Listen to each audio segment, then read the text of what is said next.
तो उनको कोई कमी ही नहीं है।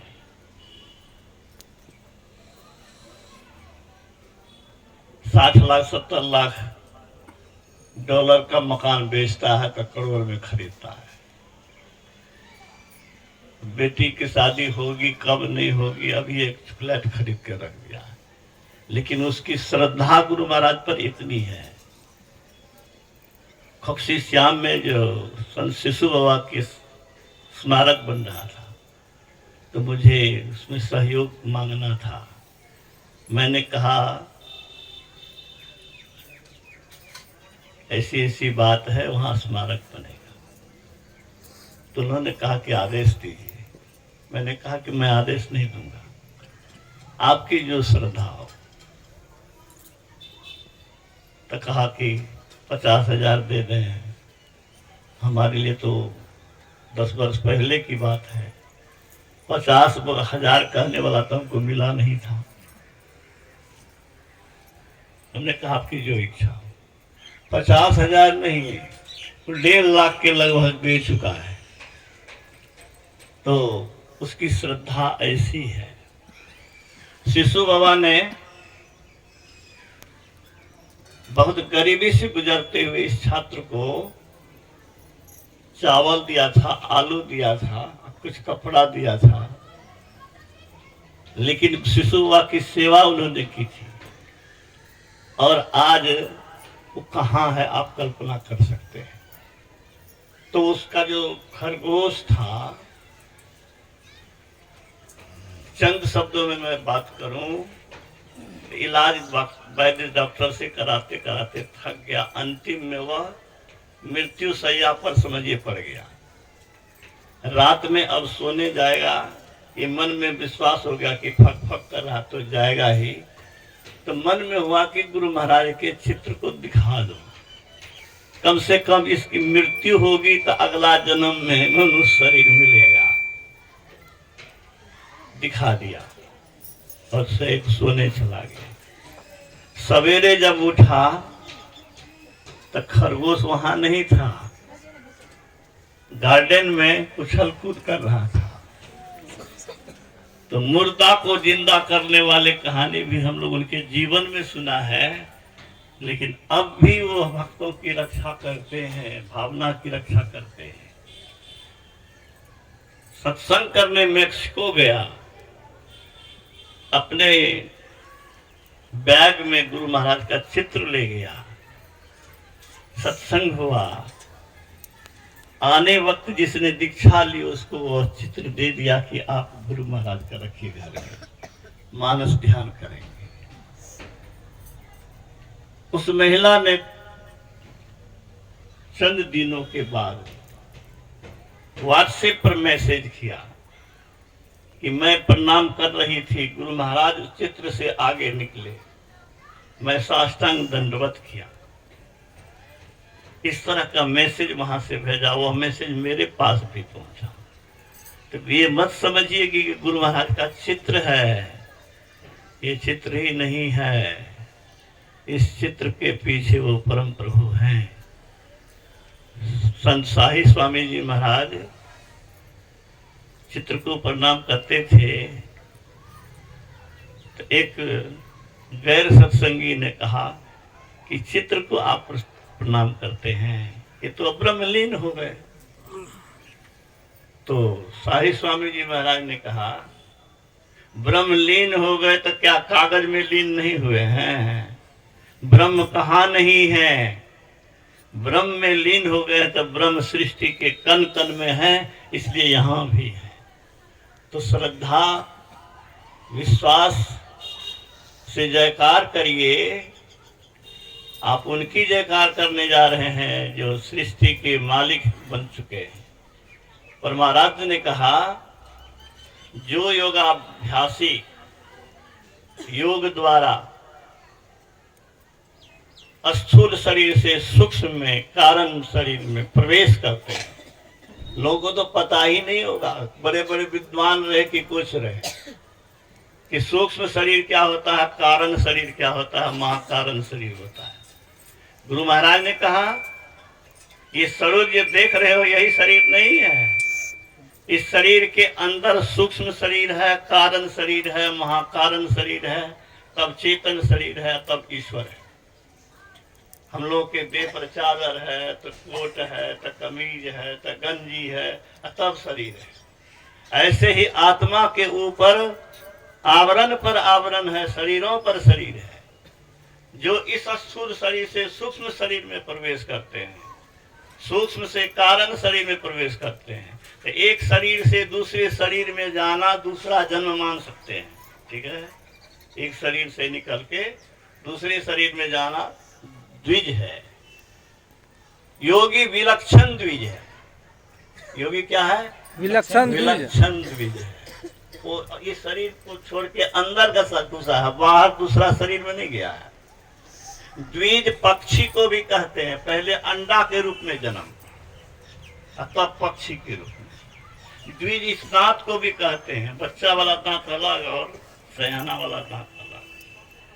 तो योगी विलक्षण द्विज है, जिन्होंने अपने अंदर में साम्यावस्था धार्मिक प्रकृति से ऊपर, मन बुद्धि से परे पद को प्राप्त कर लिया है।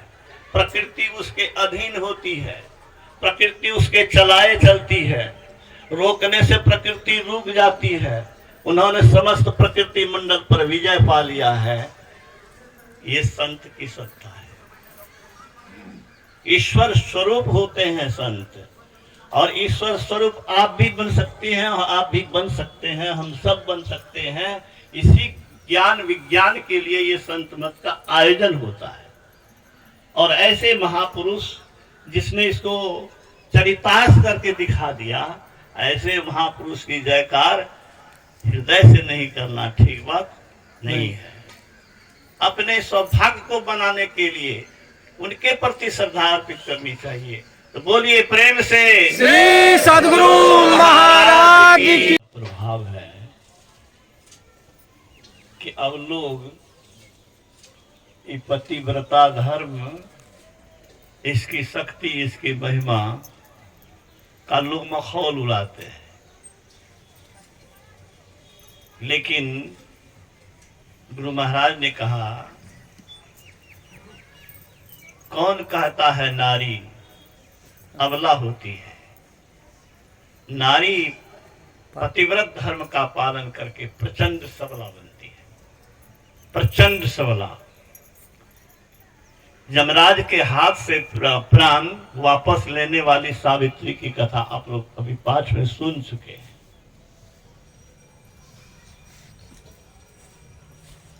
ऐसी ऐसी अनेक कहानियां हैं।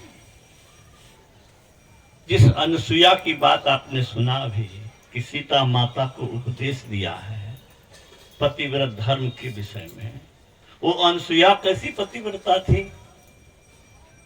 ऐसी पतिव्रता थी कि देवर्षि नारद जाकर के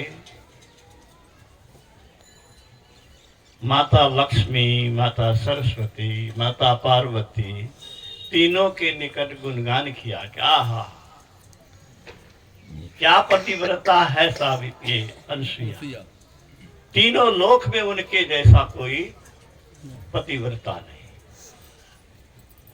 तो फिर क्या हुआ होगा समझ लीजिए।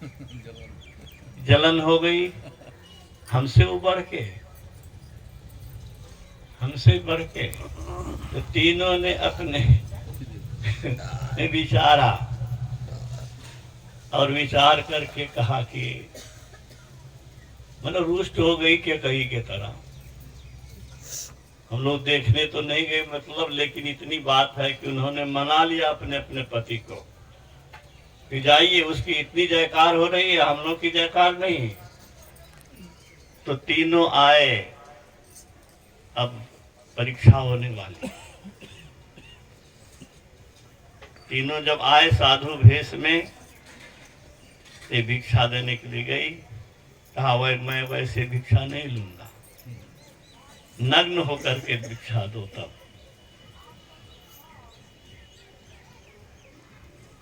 पातिव्रत धर्म के शक्ति से ब्रह्मा विष्णु महेश को बच्चा बना दिया। अब बच्चे को क्या मालूम है कि ये नग्न है या क्या है। कुछ दिन जब बीता तब देवियों को चिंता होने लगी कि लौट के तो आए नहीं। देवर्षि नारद फिर खबर दे दिए कि क्या सोच रही हैं, अब आप लोग को पति मिलने वाला नहीं है। हाँ, अब तो पति आपके हाथ से गए। वो बच्चा बन करके अनसुईया के यहाँ खेल रही है। तब तीनों को आना पड़ा अनसुईया के यहाँ, निहोरा करना पड़ा, तब उसको मुक्ति मिली है। पतिव्रत धर्म,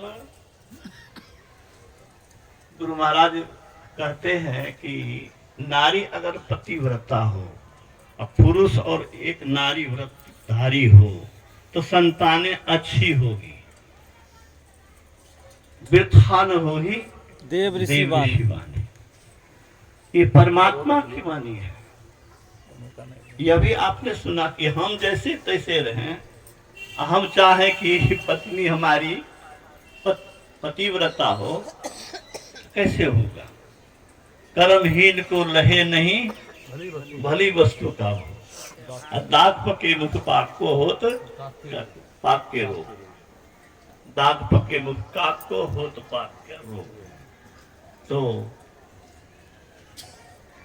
प्रचंड सबला बनने के का अवसर है। क्या और बात तो जाने दीजिए, मैं इतनी बात तो अवश्य समझता हूं और मानता हूं कि अगर पति विपरीत आचरण के भी हों और अगर पत्नी सहनशील हो तो पारिवारिक संबंध बिगड़ने से बचता है और नरक बनने से बचता है। अगर पति पत्नी में कलह हो तो घर उजड़ेगा कि नहीं उजड़ेगा। पातिव्रत धर्म की महिमा शास्त्र पुराण में है, मैं उसको मानता हूँ। और यह भी मानता हूँ कि ये हाल की बात आपने सुनी है, यह कोई बनावटी कथा नहीं है। ये जयदेव शर्मा की बात बहुत पुरानी नहीं है, ये 2-400 वर्ष के अंदर की बात है। तो संत मत में हम लोग जगतपति की पूजा करते हैं और जगतपति से मिलकर के जगतपति बनने की राह पर है। संत मत का मुख्य विषय यही है। गुरु महाराज ने कहा कि औरतें सिर्फ पति की पूजा करे, ईश्वर की पूजा नहीं करे, यह उचित नहीं है। उसे भी ईश्वर की उपासना करनी चाहिए। तो घर में पवित्र आचरण से रहें। भगवान राम के आदर्श को हम लोगों ने, आप लोगों ने भी सीरियल में देखा होगा। भगवान राम जब शादी करके लाए हैं, सुहागरात में जा रहे हैं, उस सीन दिखा रहे हैं, तो भगवान राम ने सीता से कहा कि पहला मिलन में कुछ सौगात दिया जाता है, तो मैं सौगात में कोई चीज नहीं दूंगा, एक वचन देता हूं। क्या दिया? मेरे जीवन में दूसरी नारी नहीं आएगी। मैं समझता हूं कि अगर ऐसी भावना हृदय में है तो उसका हृदय शुद्ध है। चाहे औरत हो या मर्द हो, यह व्यभिचार से बचना हुआ, यह व्यभिचार से बचना हुआ। स्वामी राम तीर्थ ने कहा, तुम्हें सांसारिक वस्तु से प्रीति भाती है, सांसारिक वस्तु से प्रीति भाती है, पैसे से, मकान से, पद से, प्रतिष्ठा से प्रेम है। अरे दिल के मंदिर में यह व्यभिचार, इसको उसने क्या कहा? व्यभिचार। व्यभिचार क्यों कहा व्यभिचार? क्या व्यभिचार हो गया भाई? हम धन कमा रहे हैं, धन से प्रेम कर रहे, तो व्यभिचारी हम कैसे हो गए? उनकी निगाह कितनी पैनी है। वो कह रहे हैं व्यभिचार इसीलिए कि जिस दिल में परमात्मा को बैठाना चाहिए था, अपने जगतपति को बैठाना चाहिए था, उस जगतपति को निखार करके सोने चांदी मकान और संसारिक चीजों को तूने बसा लिया। यही उनके कहने का भाव है। तो हम लोग संतमत के सत्संग में आए हैं, उस जगतपति को जानिए, जानिए, सुन करके जानिए, फिर उनको प्रत्यक्ष करके जानिए। प्रत्यक्ष करके जानना बहुत कठिन है, लेकिन उसका फल भी उतना ही मीठा है, उतना ही ऊंचा है। क्या ऊंचा है? इतना ऊंचा है कि इससे बड़ी उन्नति, इससे बड़ी गति हो ही नहीं सकती है। जीव का परमात्मा बन जाना, इससे बड़ी कोई उन्नति हो सकती है क्या? जीव ईश्वर बन जाए। नागेश बाबू को पुनपुन कॉलेज के प्रिंसिपल थे, मगध यूनिवर्सिटी के head of the department Hindi विभाग बने, शांति संदेश के संपादक बने, गुरु महाराज के जीवन पर पीएचडी किया। तो गुरु महाराज ने कहा कि मैं चाहता हूं कि अब डिलीट करें, वो डिलीट भी किया। उस विद्वान से गुरु महाराज ने 1970 में पूछा, पूर्णिया में मधुबनी सत्संग मंदिर में, किनकी सत्ता है? पूछेंगे बिहार में किनकी सत्ता है, तो नीतीश जी की सत्ता है। तो गुरु महाराज कहते हैं किसकी सत्ता है? नागेश जी ने कहा ईश्वर की सत्ता है।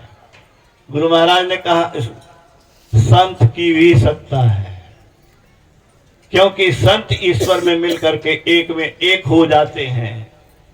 आप में, हम में वही सुअवसर है, जिस सुअवसर का लाभ लेकर के गुरु महाराज नर रूप में नारायण बने।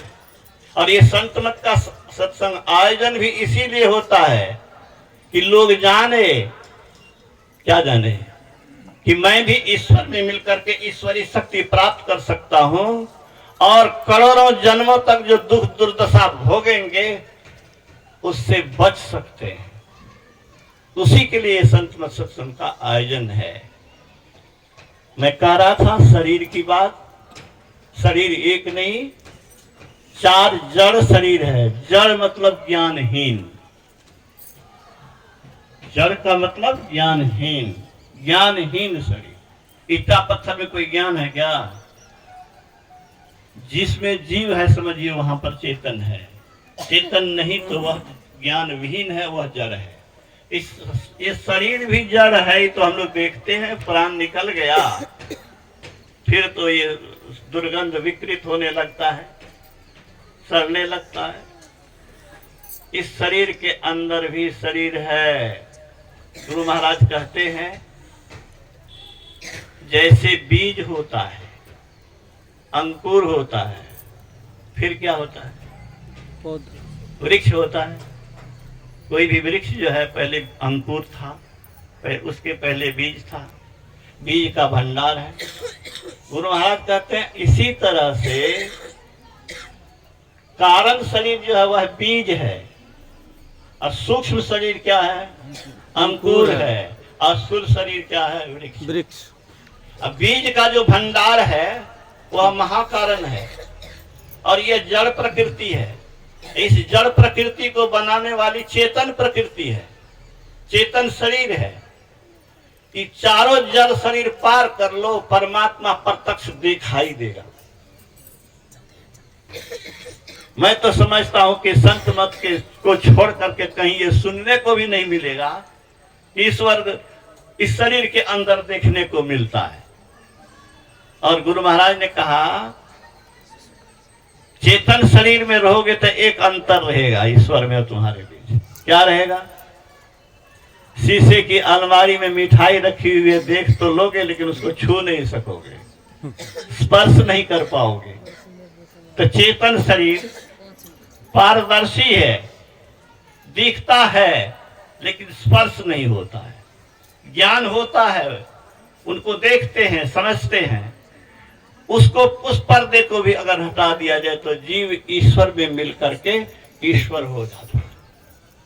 और इस रास्ते पर जो चलता है ये पाना बहुत आसान नहीं है, लेकिन कितना भी कठिन काम हो, जिस काम को किए बिना बनेगा नहीं, वो काम करना पड़ता है।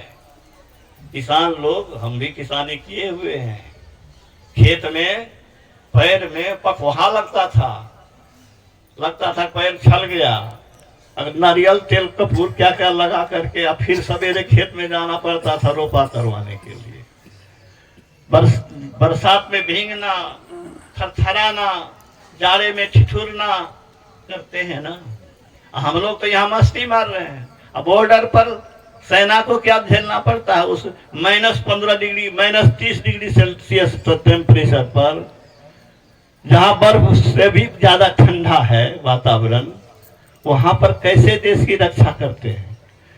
तो जिस काम को किए बिना आराम नहीं, चैन नहीं, कल्याण नहीं, कुशल नहीं, वो काम करना पड़ता है। अगर इस काम में कोई ढिलाई करेंगे तो जन्म जन्मांतर तक युग युगान चहु खानी में भ्रमी भ्रमी दुख भूरी, अपायो पुनि अजहो नहीं रहूं इनसे दूरी। ये प्रार्थना हम लोग रोज करते हैं। इस काम में जो लापरवाही बरतेंगे, इस काम में जो अपना प्रयास प्रयत्न जारी नहीं कर रखेंगे, पुरुषार्थ नहीं करेंगे, तो उनको जन्मों तक दुर्दशा भोगनी पड़ेगी। गुरु महाराज कहते हैं 25 जन्म लग जाए कि 50 जन्म लग जाए, 1000 ही जन्म लग जाए, अगर करोड़ जन्म की बात है दुख सहना, तो 1000 जन्म में तो छुट्टी हो गई। जो कोई भक्ति करेंगे, जो कोई शरीर को आध्यात्मिक प्रयोगशाला बना करके गुरु निर्देशित रास्ते पर चलेंगे, उनको मनुष्य शरीर की गारंटी है।